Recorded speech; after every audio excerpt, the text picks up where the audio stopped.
میں سمجھتا ہوں کہ یہ بات بالکل دیوار پہ لکھی ہے کہ سرمایہ کاری وہیں ہوتی ہے جہاں پر حالات پرسکون ہوں، جہاں پر امن ہو، اور جہاں پر سب کو پتہ ہو کہ اس کا سرمایہ جو ہے وہ اٹ از پروٹیکٹڈ۔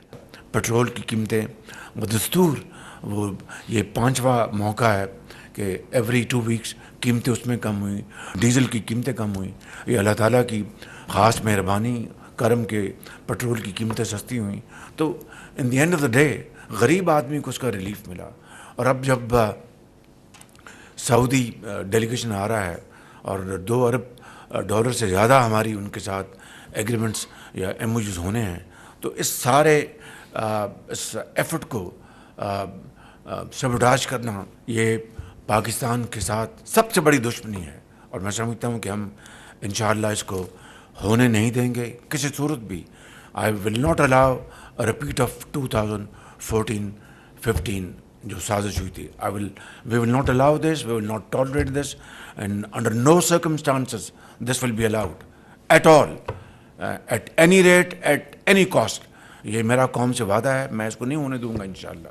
تو اس لیے میں سمجھتا ہوں کہ ان فسادیوں کو، ان کو ابھی بھی ہوش کے ناخن دینے چاہیے۔ یہ اپنے زمانے میں ماسوائے گراؤ جلاؤ کے، گالی گلوچ کے، اور قوم کے اندر تقسیم در تقسیم اور زہر گھولنے کے علاوہ انہوں نے کیا کیا؟ میں وہ بات رپیٹ نہیں کرنا چاہتا۔ $300 ارب واپس لانے کے بعد نواز شریف نے تو نہیں کی تھی۔ نواز شریف نے تو یہ کہا تھا کہ میں 20 گھنٹے کی جو اندھیرے ہیں میں اس کو ختم کروں گا، جو اس نے کر کے دکھایا، اور 3 مہینے میں کرپشن کا خاتمہ میں کر دوں گا۔ یہ میں نے تو نہیں کیا تھا۔ کہاں گئے وہ کرپشن کا خاتمے کے وعدے؟ کہاں گیا وہ $300 ارب؟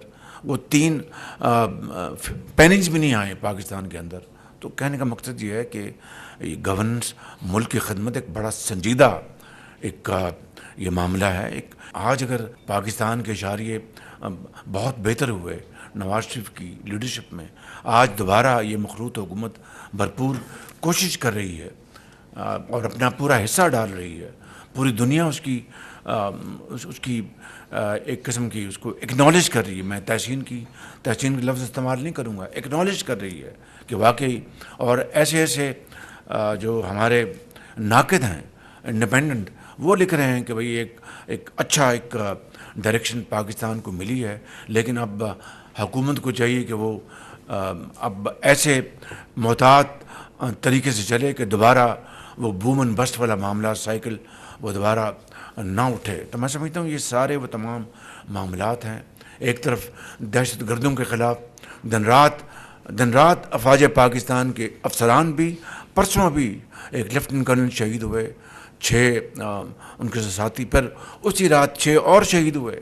دن رات دہشت گردوں کے خلاف یہ شہادتیں دی جا رہی ہیں، قربانیاں دی جا رہی ہیں۔ ایک دوسری طرف چینیوں کو ٹارگٹ کیا جا رہا ہے تاکہ چین اور پاکستان کے درمیان فاصلے پیدا کیے جا سکیں، اور CPEC-2 کیا دور کی بات ہے، تعلقات کو برباد کر دیا جائے۔ یہ وہ خارجی اور جو یہاں کے جو دشمن اکٹھے ہو چکے ہیں، میں سمجھتا ہوں کہ ان کو کہاں سے ان کی فائنینسنگ ہو رہی ہے، کہاں سے ان کو یہ ساری چیزیں ان کو مدد مل رہی، وی آل نو دیٹ۔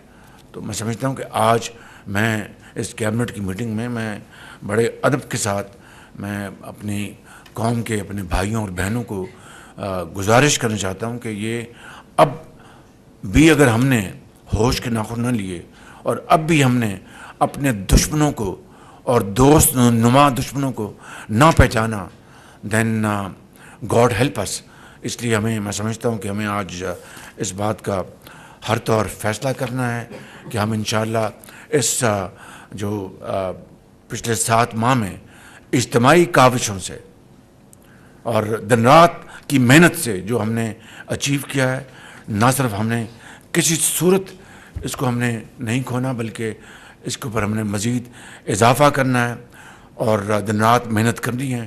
انشاءاللہ پاکستان ضرور مشکلات سے نکلے گا، ضرور اپنا کھویا ہوا مقام اقوام عالم میں ضرور حاصل کرے گا۔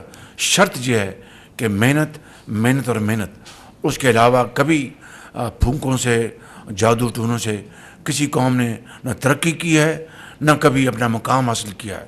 یہ واحد طریقہ یہ ہے کہ untiring efforts, blood, sweat and hard work, That is the only way forward.